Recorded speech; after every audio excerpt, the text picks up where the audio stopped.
Գանձեր մի դիզեք ձեզ համար երկրի վրա, ուր ցեցը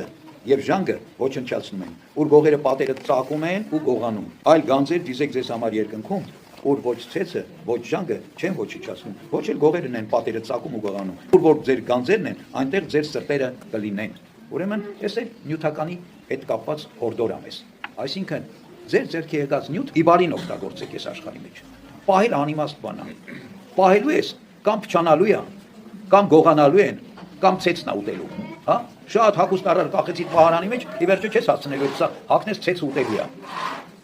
Միտեղ ինչ որ թանկարժեք փող կամ թանկարժեք իրեր դրեցի, մի օր գողը գողանալու է տանի։ Դրա համար ասում եմ,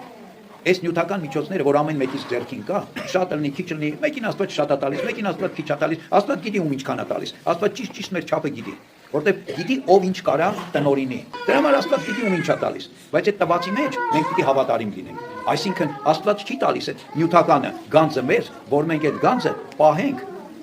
Ինչի՞, նույնիսկ եթե գողը չգողանա, ցեցը ճուտի, ժանգը չփչացնի, մի օր մենք այդ գանձերը պիտի թողնենք այս աշխարհի մեջ ու առանց դրա գնանք այս աշխարհից։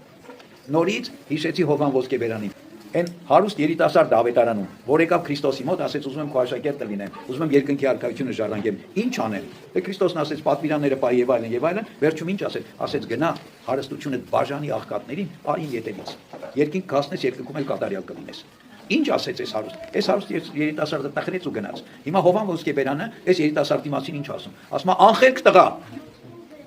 դու չուզեցար բաժանվել քո հարստությունից երկնքի արքայության համար։ Մի օր մահը քեզ պիտի բաժանի դրանից։ Ուզես թե չուզես, մահը քեզ պիտի բաժանի դրանից, բայց այն ժամանակ էլ երկինքը չես շահելու, որտեղ դու չբաժանվեցի, քեզ բաժանեցին։ Է լավ չի դու բաժանվես, որ դրա դիմաց երկինքը ասում է գանձեր դիզեք երկնքում։ Մեր ձեռի եկածը մեզ շատ չի օգնելու, եթե մենք պահեցինք, բայց մեծապես օգնելու է, եթե մենք տվեցինք, եթե մենք օգտագործեցինք, հա? Եթե մենք իբարին օգտագործեցինք, իհարկե այդ օգտագործելուն էլ ձև կա, հա? Մարդկա շատ մեծ ունեցվածք ունի, հա? Մեկին 1000 դրամ չի տա, բայց կարող է գնա օրինակի համար խնջույք կազմակերպի 1 միլիոն դրամ ծախսի, ճիշտ օգտագործելու ձև չի, եւ սա աստուն հակելի չի, հա? Եթե դու աղքատին 1000 դրամ չես ուզում տաս, բայց դու ցոփ ու շվայտ խնջույքների, ուրախությունների, շռայլությունների, զեղությունների մեջ ես, դրա համար չի տվել Աստված մեզ այդ կարողությունը, որ մենք նման ձևով ծախսենք։ Դու գանձ կտիզես, երբ որ մի կարիքավորի օգնես, երբ որ մի բարի գործ անես, երբ որ մի քանդված տուն կառուցես, վերակառուցես, մեկին օգնես անտունի տուն ունենա,